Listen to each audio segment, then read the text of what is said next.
What? Sneaker shopping? Yeah, I'll go sneaker shopping. I'm kind of an Adidas guy. How about you?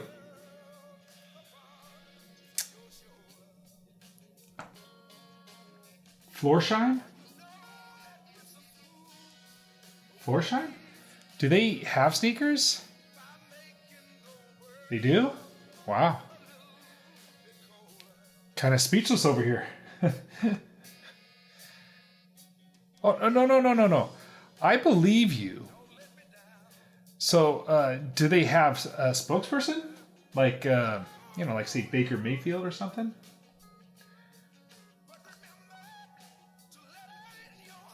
Michael Jackson. Wait, like Moonwalk Michael Jackson? Are you sure?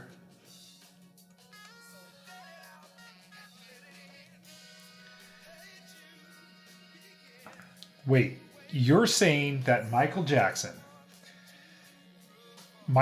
did his famous Billie Jean moonwalk at Florsheim's?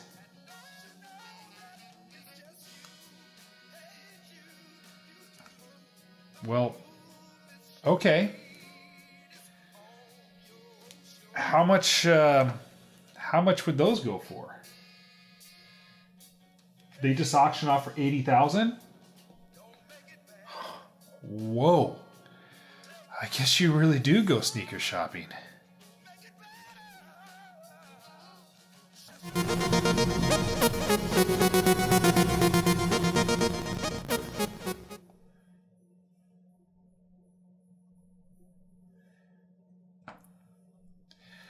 Welcome to another episode of the Mighty Code Coder. I'm Rob Fitzgerald, here to make you great and help you innovate. Going shopping or adding coin shops with unlockable characters and items can significantly improve your game's replay value. Players are more likely to continue playing to earn enough coins to purchase or unlock a new, cool, wacky character that may have caught their eye. It's also a great way to ease monetization options like in-app purchase into the mix. In this chapter, we're going to show you exactly how to set up and customize a coin shop. We'll also explore what you can put in your game shop and different ways for players to buy characters. You'll learn how to add character purchasing features to your shop, and we'll explain the various character settings available further as well. The lesson will also teach you how to add unlock buttons to each item or characters for advanced monetization later down the line. There's also a really effective trick included in this lesson on creating multiple characters via duplication that will make it easy to fill your shop with unique unlockable characters. I used to run an Unreal gaming lab during lunchtime where students would play with game characters with different abilities. Some students were impatient and wanted to level up quicker, so they figured out ways to sell their higher level characters to those with a lesser value. This was the first time that I realized that skill and experience online could be worth monetary gain. Advertisers weren't too far behind. With the amount of views and time users spent online, the viewership was worth something. To me, this online monetization was a real economic engine and something I taught coders to appeal to. So let's add some coins and potential monetization to our game and create the excitement that shopping can create. Yep, even at Florsheim. So let's get going. All right, so I'll go ahead and open up BuildBox, Command Space, BUI, hit return. It'll open up the tutorial we've been doing so far, and if you've been keeping up, you got a nice little game going.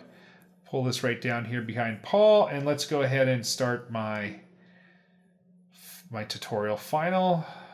And this is the game that went chapters 1 through 8 so far. This is now the 9th video. So make sure if you missed those, get your head around those. All right, so far we have 3 worlds, a original world, a turbo world, and a hard world. We have UIs for all 3 of those, okay? And so today, in order to start this coin shop, we have to first make a button to it in the main menu. So I'm going to go ahead and click on the main menu and go into here. and I'm going to go ahead and create that button right here. Okay, so I'm going to create a navigation button that goes to the coin shop. So I'm going to go to our graphics. Okay, so go new, and here's your graphics. And if I go to the coin shop, there it is, the coin shop PNG. All right, and if you drag it in the wheel, the thing you want to be a navigation button because it's going to go to the shop. And I'm going to drag that right down here, and I think I'm going to hold Shift down and just make it a little bit smaller than the start button. Okay, so we'll just offset it a little bit like that. Okay, now if I go back to the menu editor, you'll see that there's a navigation button there. In fact, you should name them. We named the other ones perfectly, so let's go back in and name that coin shop. I had forgot to do that, and so I'm going to name it coin shop button. Okay, there you go. And now let's go back over there and you'll see that I have the coin shop button right there. And now we want that to go to its own UI. So what we can do is just click on the turbo and I could duplicate it. And let's take this one and set it over. Let's set it over here. So say it's like a little side UI. I'll put it up here. And then let's change the name of it. Instead of Turbo UI, we'll call it Coin Shop UI. All right, and then that button will come and load the coin shop. Okay, so we got to double click this and go in here and remove anything that doesn't have to do with our coin shop. So let's get rid of all this stuff. I'll leave the start in the main menu here, but let's go ahead and bring in a label that lets people know that we're in the coin shop. So I'll just use text and I'll put coin shop, make sure it's in our coin font so it matches. I'll just put it up like maybe right there. Looks good. Okay, so far that looks really good. And now if we're in here, we need to sell some of our characters, but the characters are going to be in the original world. Okay, so if I go back in here and I go to this original world, you'll see that here is the characters in the assets right here. Okay, so we have one named Pinky. So if I wanted Pinky to be monetized, I could turn on the monetization, but I actually want Pinky to be the free one. And let's go ahead and duplicate and make new characters by hitting D on the keyboard. All right, so it makes another one called Pinky. And let's go ahead and change its shape. In build box, we gave you guys the new characters, and here's an orange one right here. So let's take this sequence and let's throw all the orange ones into there. Now instead of pink, he is now going to be orange. It's a good idea to go into the collision shape, even if you're just changing the graphic, to make sure your collision is right on. And that looks pretty good. And yeah, so now I have Pinky, and Pinky, let's change the name of this guy to, I don't know, Marmalade. All right, yeah, so make sure you change the name of these characters because they're going to show up on the other side. While we're at it, let's go ahead and add another one. Let's go duplicate Marmalade. And as you saw in there, there's another character, Purple. Okay, so we're going to go ahead and put Purple in. And remember, we're not putting this over the wheel. We're just going to drag it into the default image. Okay, because everything's set up for us already. I warned, go into the collision shape. Make sure your collision shape is still dead on. This one is. Very nice. And then let's change this guy to Grape. Okay, so now we have 3 characters. 1, 2, 3. Okay. And we've got to go ahead and make them... Actually, I did something wrong. I should probably start that over because I want to first get... I want to get rid of Grape, and I want to first set Marmalade up before I copy them. And this is something that you should do. So before I copy Marmalade, I'm going to go ahead and set... Number 1, I'm going to set the monetization up. See, the Pinky was free, but we want Marmalade to cost something. So we'll say in-game currency. And we'll say for right now 10. It should be probably harder, but I would 10 just so I could show you how this is working. And then at the bottom, I want to add a component. I'm going to add a character icon. Okay, I don't know if you could see that because Paul seems to be in the way. Let me zoom that up and put it over here. So I'm going to go ahead and I'm going to add a character icon. Okay, I still see that. That's not showing you guys what I'm clicking on. There we go. Character icon. Okay, and if you see that actually creates a character icon, and that we don't have to put anything in there for right now. We could put different type of graphics for you know, the saleable objects that are going to be in there, but it's going to just use a default graphic. If you want to create different type of graphics for the locked and the regular icon in the shop, you know, sometimes people do that. So sometimes, like when you go to Carl's Jr., those hamburgers that you see on TV, they don't look like that when you get them at Carl's Jr. So maybe you do want to produce some kind of neat looking icon in here when the default graphic isn't as good. I don't know. Forget that. All right, so let's go to back over here and let me zoom out real quick. Okay, and yeah, there we go. And let's go ahead and go back in here and go to our coin shop. Now we're going to add something in our coin shop. All right, I'm going to double click on coin shop. I'm in here and I want to add something to show the characters that they can purchase. And now if you go into characters, I could go ahead and grab a multiple unlock. Okay, so this is going to show multiple characters. We're going to put it right here. And you can see your characters are already in there. Whoops. There is the pink and the orange. I forgot to go back and make the purple.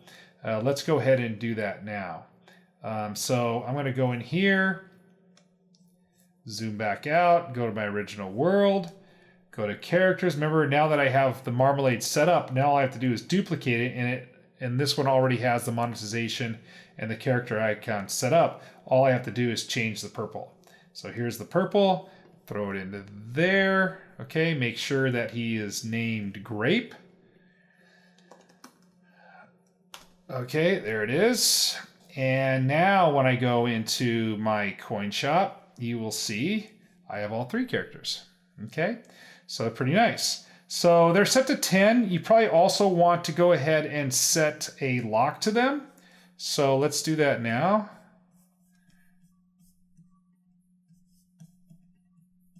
Okay. I'm kind of stuck in zoom mode that I don't like. There you go. Sometimes you get stuck in those. All right. So in order to put a lock on the ones that are not available to us because we don't have enough coinage yet, you could come right here and click on the lock button. Boy, this thing is a little bit herky-jerky. All right, so I'm gonna go, well, it's right here. So this is where I'm gonna put the lock button. So if I go into my graphics, into my UI, into my, actually, I think it's actually in my extras, Turbo UI, that's where I have a lock. And so I'm going to throw that lock right in there. So now the ones that don't have enough coins to purchase yet are going to have a lock over them. Let's go and play this. I think you'll see how it all works out. Okay, so here it is. All right, I'll first start. Well, let's go to the coin shop first. Okay, you go to the coin shop and you see if I try to get the marmalade, it has a lock on it. If I try to get to the grape, it has a lock on it. Oh, this has bad contrast. See that? I can barely see the name of it. So we should change the UI also. So let's stop that for a second. And the UI is taken care of right here. So we'll go coin font. And now let's play that again. And I'll go to the coin shop and you'll see that now marmalade and then grape is 10. And I can't get to it yet. I can only start with the pink. So if I start the pink and then get some coinage here, and I don't have to get too many, so there's already 30. Okay, I'll kind of crash here. And now if I go back into that coin shop, and I go here and I click on marmalade, oh, I could get it. I took the lock off because I already have 10. Okay, so now if I go back to the main menu and I start, you'll see there I have marmalade. Look at that. All right, now there's one other problem. See, when marmalade dies, marmalade's pink. We try that. So watch this. When marmalade dies, it still has the pink animation of death. We don't want that. We want to be pink. So I'm going to actually go back into my original world. characters to the marmalade, and here's the defeated animation down here. Okay, see, there it is right there. Now I have to go into here and edit this a bit. All right, so let's, gosh, I'm really struggling with my commands to zoom in and zoom out. Okay, so if I go into here, this will let me change the contrast, hue, and saturation. All right, so I'm going to go into hue, and I'm going to go 0.1, and you see that turns orange. And if I play it, you'll see that it's going to dye orange, and that's what you have to do. Okay, so I'll save that. All right, I'll zoom out, and now let's go ahead and play it and see if orange dyes. I first got to purchase more. Okay, so I'm going to start. I'm going to get some coinage here. That should be enough. Okay, go back out into my main menu. Go to my coin shop, purchase marmalade. Go back to my main menu, start, and there's marmalade. And if marmalade dies marmalade-ish. Okay, and so that's it. So it's very nice. Okay, so looks really, really cool. So you do the same to purple. Make sure the purple dye is purple or grape, and add more characters, change your character's looks, maybe add other things that character could do. I might add one thing that maybe can be different, like marmalade right here. If I go down, you could see I can add maybe some different health for marmalade. And so if I go add a component, can you see that? Let's see if you can scroll in so you can see that. I could add a different health for marmalade. And let's say marmalade gets to have 2 lives for every one of the other ones. Okay, so let's scroll back out of that, play that, and now let's go to the coin shop. Let's see, can I borrow him? No, I gotta start over. I gotta get some more. So here I go. Let me go get some more coinage. Okay, kind of die off here. Go back to my main menu, go to the coin shop. I'm gonna buy marmalade. 10, I got it, okay. And now let's go ahead and start. You're gonna see that now if I die, if I'm orange, I don't have to go back out. I just get to start again because I got 2 lives for orange, okay? So each character could have different settings. Go through some of those properties, make the settings different, and then people will be more apt to want to go buy those characters, okay? So that's it for this episode. I hope this has helped you. Remember, adding a coin shop so gamers can spend all that in-game currency is a great way to get player retention. Add more characters and other things that your users can purchase, and you will create some brand loyalty. I hope when you get all this working the way that you want, it'll have you doing the moonwalk in your Florsheims. See you next time. What, Paul? Yes, they already subscribed. Yeah, if they have questions, they can leave comments below or go to the website at www.themightycodecoder.com or find me on Twitter at mightycodecoder. Yes. Yeah, Michael Jordan had Nikes. Yeah.